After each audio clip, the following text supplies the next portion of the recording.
Hi, my name is Stuart Weems and welcome to the Investopoly podcast. Our goal is to share easy to understand evidence-based holistic insights to help you master the game of building wealth. And I was having a conversation with a client the other day and I said to him, it's okay not to invest to your capacity. So, you might have cash sitting in offset account that you think should be working a bit harder for you. Maybe you've got a stronger surplus cash flow and all you're doing is putting that into an offset account. Or maybe you've got borrowing capacity that you think is burning a hole in your pocket and you think you should go out and invest that borrowing capacity. I guess sometimes it's not always necessary. In fact, sometimes the best thing to do is keep your powder dry and just wait for a better time to invest those monies. Now, the reason I say that is because the market looks not as attractive as it has in the past at the moment. In a normal market, and I don't really know what a normal market is, don't ask me to define it because there's no such thing as normal these days, I don't think. I mean, there seems to be a lot of uncertainty all the time. But in a normal market or a normal year, if you like, you've got a handful of winners and a handful of losers and all the rest in the middle. And when I talk about the winners and losers, I'm talking about asset classes. So, the share market might not be doing so well, but the property market is kicking off, those sorts of things. It is rare that you have a period of time that everything does well. It doesn't really make a lot of sense when everything does well. There's always two sides to every coin, and so it's fine for something to do well, but there should be other asset classes that aren't doing so well, as I've said. So when those markets occur, you've got to start thinking, is it rational? How rational are markets, and do they really correctly reflect the known risks that we have today? I don't want you to listen to this podcast and then turn around and go and make some huge changes to your portfolio, like go and sell everything or stop investing completely or anything like that. In fact, I think the reverse is true. Great things occur from doing very ordinary tasks but with absolute consistency and dedication. And investing is exactly that. Regular investing, putting money away, sticking to the plan, taking a long-term view, all these sorts of things, all the sorts of things I talk about in the podcast. So I'm not telling you, and please don't think I'm telling you that you should throw it all out and there's too much uncertainty, your markets are overcooked and let's not invest anymore. I guess it's just about dialing up or down the amount we're investing. So in times where, we're a little bit more cautious, we're still investing, but not as much as we could. And then when there's times when we don't need to be as cautious, maybe we'll be more aggressive than we usually are and investing a lot more money. In fact, maybe there'll be times when not only we're investing cash flow, but we're actually borrowing as equity and property and putting that into the market as well. Again, whether the stock market or property market, whatever it might be, whatever you're really investing in. Anyways, that's what I want to talk about today is, give you not permission, but I guess share that it is okay. You don't always have to invest, to your eyeballs. It's interesting to look at market returns this year and calendar year to date. Now, it's a very short period of time, of course, 7 months, but it does give a sense of, what's going on in the market. I've got a chart that I've drawn that I've put in the blog on the website. The link is in the show notes as always. And what it does is it looks at gold, Bitcoin, share markets, emerging markets, cash, Australian corporate bonds, Australian government bonds, residential property, global infrastructure, listed property. They're all up. They're all in the green. Returns ranging from 2% to almost 22%. And probably the standout is that gold and Bitcoin have been the best performers, around 22% returns year to date. Now, that's unusual because gold's typically seen as a risk-off asset, something that investors flock to in times of uncertainty, while Bitcoin generally considered is a risk-on asset. And it tends to sort of follow the share market to some degree, although I'm not going to argue there's any particular correlation because it's neither of gold or Bitcoin are productive assets. And the benefit of investing in productive assets like property or shares is that you're not reliant upon just the value going up. That is the scarcity element. You've got a scarce asset like gold, and because it's scarce and you've got growing demand, you see price increases. Well, that's one element that's going to add to your returns. But another element that can add to returns when you're investing in a productive asset is it becomes more productive because it's producing economic value. So hopefully then you've got scarcity and productivity that contribute towards an asset. Now, of course, you could say, Stuart, you're an absolute idiot because Bitcoin has delivered ridiculous returns over the past 10 years. And I would say, yes, I agree. I am an idiot because it absolutely has. But I guess what we're focusing on in this podcast is fundamentals, long-term fundamentals. And I've spoken about Bitcoin before, and I'm not going to do it again because I always get a whole heap of emails from pro-Bitcoin people alleging how I don't understand it and appreciate it and so forth. So anyway, let's put that aside. Let's talk about why is gold and Bitcoin the best performing assets in 2025 and what does it really tell us about the market? So I guess there's some explanations that we could point to, in terms of why gold and Bitcoin are high. I mean, if you talk about gold, a lot of commentators have suggested that it's driven by the strong demand from central banks around the world, just reducing their reliance on US dollar reserves, just amid growing concern around the long-term stability of the US dollar, partially thanks to Mr. Trump.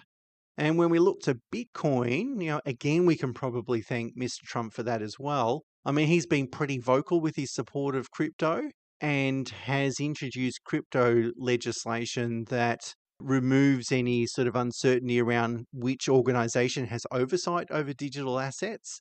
So it's the Commodities and Future Trading Commission that's going to have oversight or regulate it. On top of that, Trump's listed company, it's called Trump Media and Technology Group, which Mr. Trump owns, it's reported to own 53% of, recently bought $2 billion of Bitcoin. I mean, they did a capital raise, I should say, and then they bought $2 billion of Bitcoin. When the president of the United States is buying a particular asset that also he owns, of course, that's going to, buoy markets.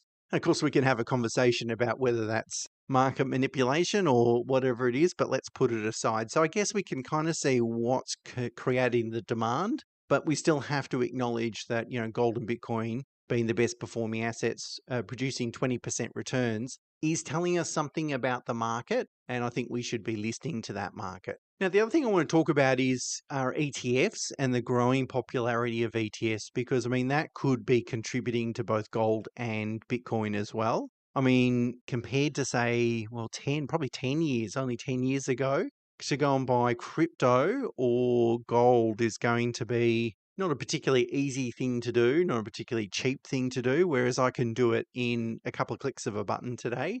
I can buy a physical gold ETF and I can certainly buy a Bitcoin ETF and have that direct exposure to that underlying asset very quickly, very cost effectively, and that's going to have an impact. So if we have a look back at 24 calendar year, more than $30 billion flowed into Australian ETFs. And of course, we know where capital flows, returns tend to follow, or really actually capital follows returns. It's not the other way around. And a lot of research is done on this, and it shows that most investors are too late to the party. So whilst when an asset runs, it tends to then attract a lot of capital, but that last bit of capital, when I say last bit, the most of it in terms of dollar value, tends to not pick up those returns. So I think ETFs have had an impact. It's really funny that, there's been a bit of commentary recently, and particularly commentary, and I've spoken about it in this podcast, about CBA's valuation, Commonwealth Bank's valuation here in Australia, in terms of it being very high relative to its peers, relative to banks around the world, and relative to its historic sort of valuation metrics. And, some people have also blamed ETFs for that. That a whole bunch of money is flowing into ETFs, and they have to then, because CBA is now 11.5% of the index, 11.5% of that money flowing into, those indexes, which could be somewhere between $3 and $3.5 billion a year in Australia alone, is going into CBA. But it's actually nonsense, because the amount of trading that index funds do on the market across the board and in any particular stock is pretty low. And it's the other participants in the market other than index funds that are really changing the price. Because remember, a cap weighted index means that I'm buying proportionately. So I'm proportionately spreading my demand across the whole stock market. I'm not disproportionately putting more demand on any one particular stock. Anyway, when I spoke to Vanguard about it, their trading guys estimate that they're averaging about 2% of CBA's volume and that all the index funds are probably buying about 5% on an average daily basis trading in CBA. So that means 95% of the trading is done by non-index investors. That's going to be institutions, it's going to be overseas buyers, it's going to be retail buyers, professional investors, these types of people. So if we think about CBA, for example, and I'm only mentioning this because it goes to, what's driving the market. If we think about CBA, it's been reported that there's been a lot more international buyers, so overseas investors buying CBA. It's a large stock, a large cap stock. It's got a strong history. It's a pretty safe bank. It looks like an attractive proposition. But so that's on the demand side. On the supply side, a lot of retail investors hold CBA and they might have owned it for 20 years. So they're reluctant to sell because of capital gains tax in particular. They're very reluctant to sell, ironically, when the share price is $170, $180 per share because the capital gains tax is even higher. I mean, let's not forget they're keeping more than 75% of that gain. But putting aside that, there is always a reluctance to sell. So this is the sort of stuff that's driving the price of CBA, not the 5% of volume that Vanguard is or all index funds are creating or contributing to. Now, that's not to say index funds don't skew the market. Look, I think at the very margins, just because of the sheer dollar value that's going into it, they're going to be it's immaterial, but they're going to play around with a little bit. If there's stocks that have very low liquidity or very tightly held and index fund wants to buy it, it could change the price in that regard. Although most index funds have filters for these things. Firstly, most indexes are very broad and those sorts of entities don't exist. But also a lot of index funds have filters for this to make sure that they don't end up overpaying for stocks and filter out stocks based on liquidity or trading volume or these sorts of things. So yes, ETFs are very popular. Billions of dollars are invested every year. That's in Australia. Imagine how much is invested globally. It'd be multiples of that, more than 10 times that amount, I would imagine. So a lot is flowing into markets, but don't believe the rhetoric sometimes that are out there, often by people that don't necessarily want to be pro-index. Don't believe the rhetoric out there. They're manipulating markets. It's not manipulating markets. The actual trading volumes are very, very low. The turnover volumes in index funds is very low. And it's the active trading that's going on out there that is going to have a greater impact on price, or all the impact on price really, other than index funds. So many markets are at all-time highs. Certainly the US market, the Aussie market, a lot of global markets, really share markets around the world, all-time highs. Property prices are all-time highs. Bitcoin's at an all-time high. Gold is at an all-time high. All asset classes are in the green this calendar year. Does that make a lot of sense? Well, let's think about some of the things that are going on in the world. And I don't want to depress you through this podcast, but let's be realistic about, what's going on. And if we look closer to home, the Australian economy appears, certainly at a macro level, to be pretty healthy. However, if you look beyond just the headline data, we see that over the past 2 years, 82% of new jobs have been created in the public sector or the non-market sector, which is the government-funded sectors. Over that same period, government spending has accounted for 55% of Australia's GDP growth. So that's actual economic growth.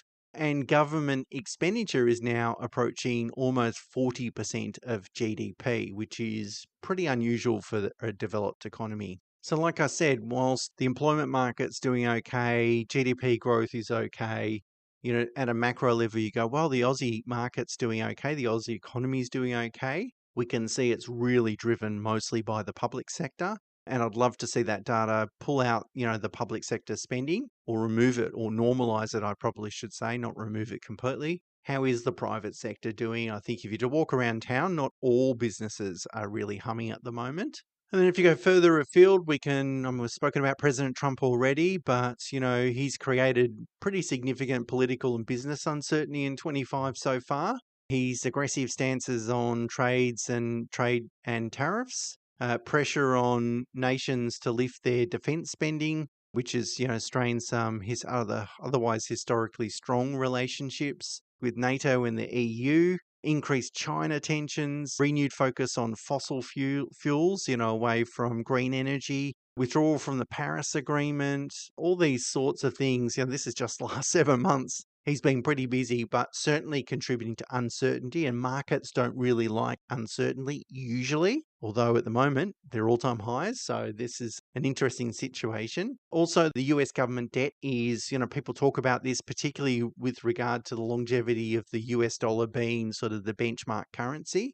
Government debt has ballooned to 37 trillion, US trillion that is, and people are naturally concerned about that. What is going to happen? What are the longer term consequences of that? Trump's unpredictable approach to a lot of these things have led a lot of countries, I previously mentioned, in terms of reducing their US dollar reliance and going for gold or putting more money in gold and these sorts of shifts. So it's too early to know, is this a beginning of a sort of a deeper shift in global monetary policy? Who really knows? We've got two major conflicts going on, Gaza and Ukraine, with little sign of a resolution in the near term.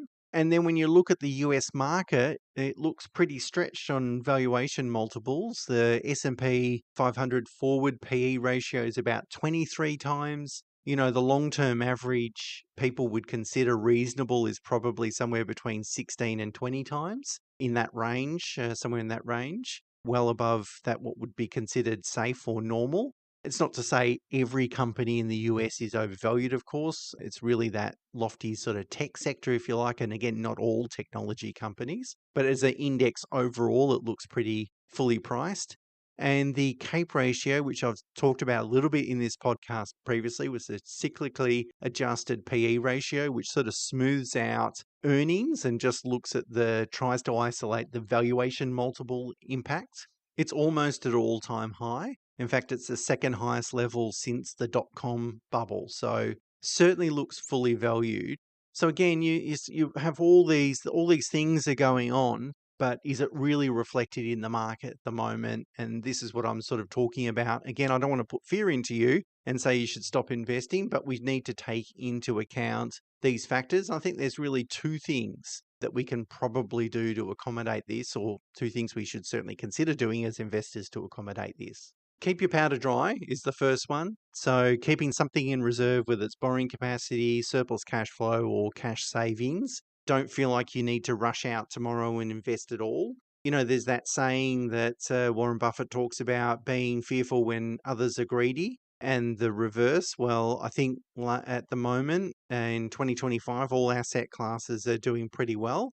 So perhaps it smells a little bit like greed and maybe we should be a little bit fearful. So I'm not too concerned. Personally, I'm not too concerned if I've got money sitting in the offset account. I'm not rushing into the share market. I am still investing personally, my wife and I, on a monthly basis and have no plans of changing that. But am I invested to full capacity? No, absolutely not. And I'm quite happy to keep that in reserve. The second thing is to have a look over your existing investments and really ask yourself, is there anything that is sort of too high risk here? Have you invested in any particular indexes or sectors that have, had a really good run? Should you sort of carve off a little bit of profit and rebalance? And rebalancing is really just the process of taking some out of the winners and putting some into the losers or the asset classes that haven't done as well, that are probably better positioned for better longer term returns than ones that maybe look a little overcooked. Or do you have too much of a focus on traditional market cap indexing, which is fine when markets are all-time highs, all share prices are running well, but they tend to be a little bit, I spoke about this last week in the super review episode, to my mind, they're a little bit of a quasi growth index because as growth companies dominate in a particular period, and they certainly have over the last 10 years, they make up a greater proportion of the market. And so a greater proportion of your investment then is invested in growth companies rather than companies that might be attractively priced. And so to accommodate that risk in your portfolio, tilting towards sort of value strategies, and there's plenty of ETFs out there that deal with that. VanEck has some, BetaShares have some, Vanguard, of course, have some, and Dimensional have some that are all in that value space. When investing new monies, think about really focus on the index methodology sectors or markets that are most rationally priced and better accommodate some of the risks that are going on in the market, and also a position to, enjoy better sort of longer to medium term returns. And if you're really concerned about the market, don't stop investing altogether. Instead, what you might be better off doing is just reducing the regular investment amount you make. Remember, I said at the beginning that long-term success comes from doing ordinary things consistently well over extraordinary periods, and it's true with investing. I can tell you personally, I have not, and I have no plans to reduce my monthly investing amount. I acknowledge all these risks, but I'm comfortable with how my portfolio is structured.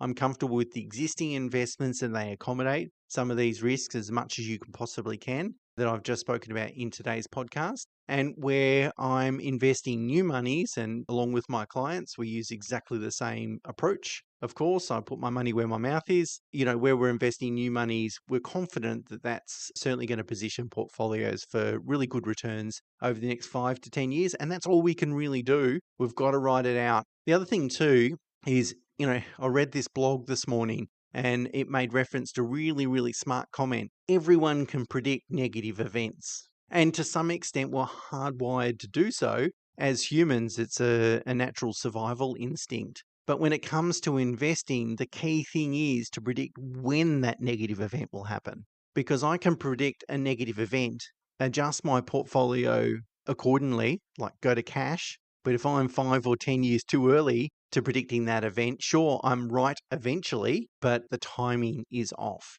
Now, if we acknowledge that, then we can all predict what might happen, what might go bad. But if we don't know the timing, then it's absolutely useless. And I would argue that unless you've got a crystal ball at home, you don't know the timing. And so therefore you should just stick to long-term fundamentals. And long-term fundamentals tell us that regular investing is the right approach, but having some consideration to what's going on in markets while still using a evidence-based approach is the best approach. Now, don't take that to an extreme where you start taking positions on particular industries or putting all your money in a particular geographical market. That starts to look like active investing. I'm not suggesting that, but I'm suggesting let's invest in the US, for instance. Okay, what are we going to use to do that? Well, we can use a market cap fund. No, we're not comfortable doing that just because of the valuations. Okay, let's find a different methodology, whether it's going to be a value approach, whether it's going to be an equal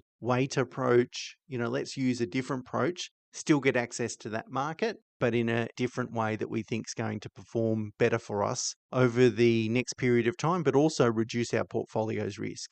So there you go. There's my long-winded explanation of the conversation I had with my client that was concerned that he was being too conservative, that he had borrowing capacity, additional cash flow, everything that he could be a little bit more aggressive. I think there's times to be aggressive. The time to be aggressive is probably the time that you least want to be aggressive. When it's sort of peak fear time. There's times to be aggressive. I don't think that's now. So I'm not saying sell down your investments. I'm not saying stop investing, but I don't think being aggressive is the right time now. Of course, when I do think it's the right time, I'll be talking about it in the podcast. Okay, let's get into some listener questions today. And the first question is from Bernadette. And I think Marianne told me that we missed Bernadette's question. So firstly, I apologize for that, Bernadette. It was submitted a while ago. We've changed that approach, as I said, so we won't miss any questions in future. So Bernadette writes, thank you so much for producing a fantastic podcast. I genuinely enjoy the content and have learned a great deal from it. I've recommended to many friends and family members who also now follow too. So thanks very much. That's awesome. And please, as I keep saying at the outro of each podcast, please keep sharing it amongst family and friends.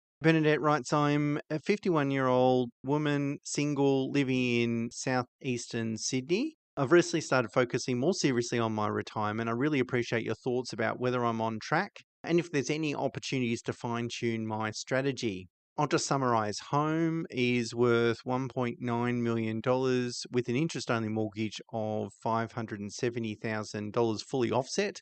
So that's why it's interest-only. There's no repayments there. I'm currently renegotiating with my bank to retain the interest-only arrangement. I have had this for 13 years, okay? Investment property, a studio apartment in Darlinghurst, valued at $500,000 with an interest-only mortgage of $265,000, also fully offset by savings. I've owned this for over 20 years. The rental income's $560 per week, and there's strata fees, etc. Superannuation, I have around $490,000 in Hostplus, mostly in the balance fund, although since earlier this year, I directed all future contributions to go into the high growth index. I plan to contribute $120,000 non-concessional contribution before 30 June.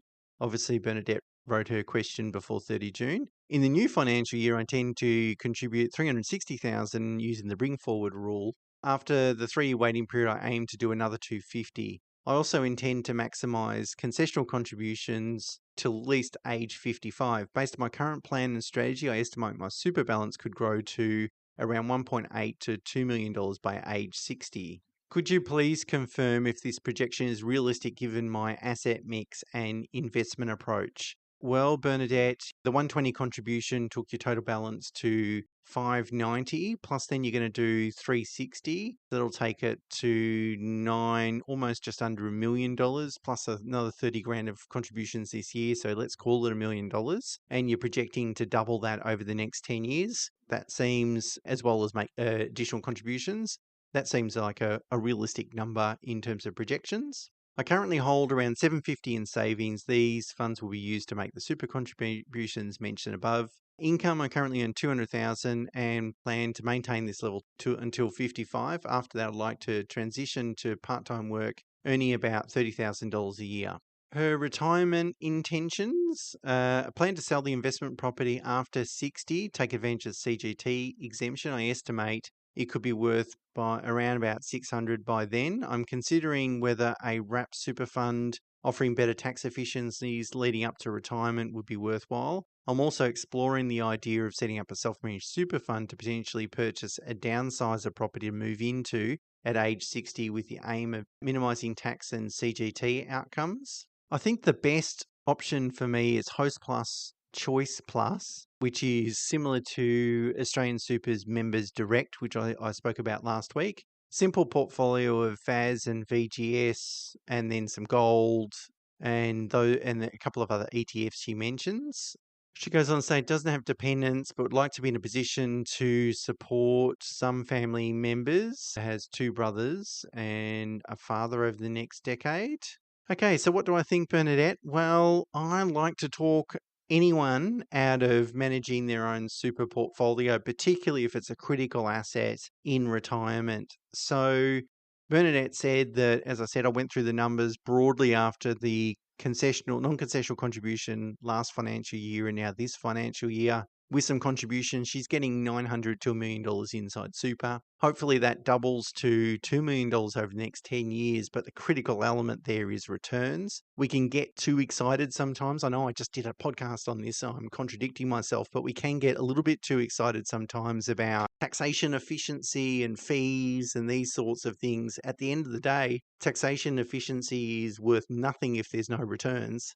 And my concern with people departing, because I recommended VDHG, which I don't think is part of Hostplus's menu, but I recommended a Vanguard High Growth Diversified Fund purely because Vanguard manages the asset allocation in terms of how much hedging, how much in international, how much in smaller companies, how much in emerging markets, how much in the Aussie market. They manage those allocations, and I think you really do want a professional managing that. Where you invest your money is the key decision. You can't control markets. Markets will do what they want. What you can control is where you invest your money. And so asset allocation is a critical thing.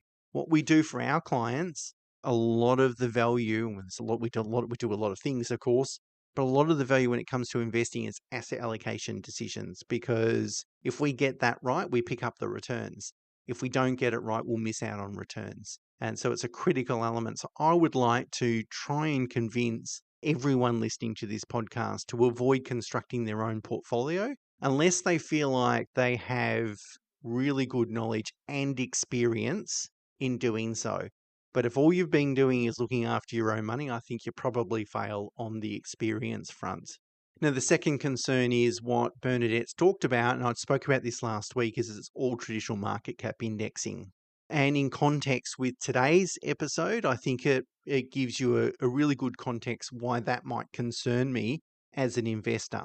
Because if I'm investing in VGS, for example, which is Vanguard's International Share Index ETF, 73% of my investment is going into the US on a market cap weighted basis. Now, remember, I just told you that the CAPE ratio is the highest it's ever been, except for the dot-com bubble, and we know how that ended, 10 years of no returns in the US share market. And I've told you it's trading on a very high forward PE ratio. So it's very expensive at the moment. So 70% of my money is going into a very expensive market on a market cap weighted basis. So Bernadette, I think the answer's in last week's episode in terms of super funds. I would be thinking, because you have such a large balance, you want to make sure returns are the most important factor, not fees and not taxation efficiency. So I would be going, I'd either get an advisor, because you're kind of getting to that point where, a wrap platform might suit you in terms of maximizing returns.